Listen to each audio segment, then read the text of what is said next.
Help me to reach 2,000 subscribers.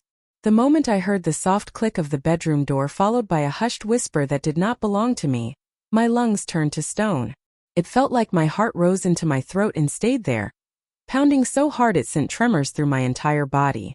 I froze in the hallway, fingers trembling around the coffee mug I had brought upstairs for my husband, Mark. I had walked up expecting a tired smile. Instead, I stood in the dark stairwell with my world beginning to tilt. The whisper came again. A slow murmur. A voice I recognized. A voice I trusted. It was his best friend, Evan. At first the words made no sense. My mind rejected them before they could attach to meaning. Why would Evan be in my bedroom with my husband on a quiet Sunday morning? Why would the tone sound secretive and intimate? Why would Mark sound nervous instead of surprised? My pulse throbbed in my ears as I stepped closer. When I pushed the door open, both men jerked upright like children caught stealing cookies. Mark's face drained of color. Evan's expression softened with a guilt that pierced me deeper than any shouted confession.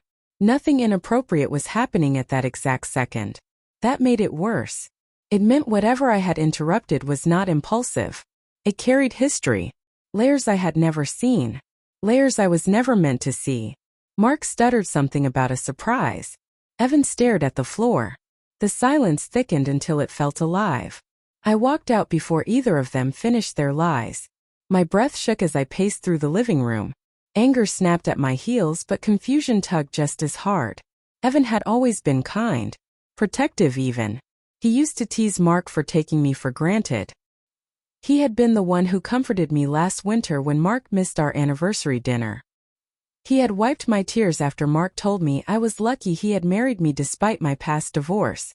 That insult had stayed with me longer than it should have. Mark said it with a chuckle one night after too much wine. A divorced woman is damaged goods, he had joked. No one else would ever want someone like you. I remember laughing along even though it stung in a place I kept hidden. Now that phrase echoed again, painfully louder. I went outside to breathe. The winter air bit through my sweater, sharp and grounding. My mind spiraled. Could Mark have been involved with Evan? Was this emotional betrayal something deeper? Or had Evan tried to confront Mark about his behavior? Was there something between them? Something about me? I wanted to scream at both possibilities. When they finally came downstairs, Mark spoke first. His voice carried the same rehearsed calm he used whenever he wanted to control a situation. He said Evan came over to discuss a surprise trip for us. A reconciliation trip. He said he wanted to fix our marriage. He even reached for my hand. The lie tasted rotten before it fully left his lips. Evan stepped forward and cleared his throat. His eyes met mine for a brief moment. I saw conflict there. Pain.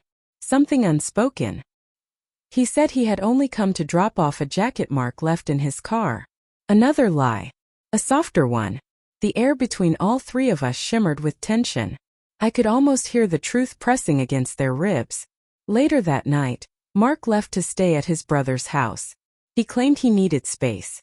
I knew he left because he was afraid of what else I might uncover. The moment the door closed, my phone buzzed. A message from Evan. Can we talk? Please. My soul twisted as I read those words. I wanted answers. I wanted honesty. I wanted to understand why my life suddenly felt like thin glass ready to shatter. We met the next day at a quiet park near the frozen lake. He sat beside me on a bench, hands in his pockets, breath turning white in the cold air. When he spoke, his voice was unbearably gentle. He told me Mark had been confiding in him for months. About his insecurities. His resentment. His belief that I was drifting away. Evan said he tried to talk him out of the cruel comments. He said he confronted Mark about the way he treated me, but Mark twisted it into something darker. Something defensive and possessive. Then Evan admitted the part he had kept hidden. He told me he fell for me long before he meant to. That he never crossed a line. That he fought the feelings. That he stayed away whenever it got too hard. But lately Mark's words had grown more vicious and paranoid.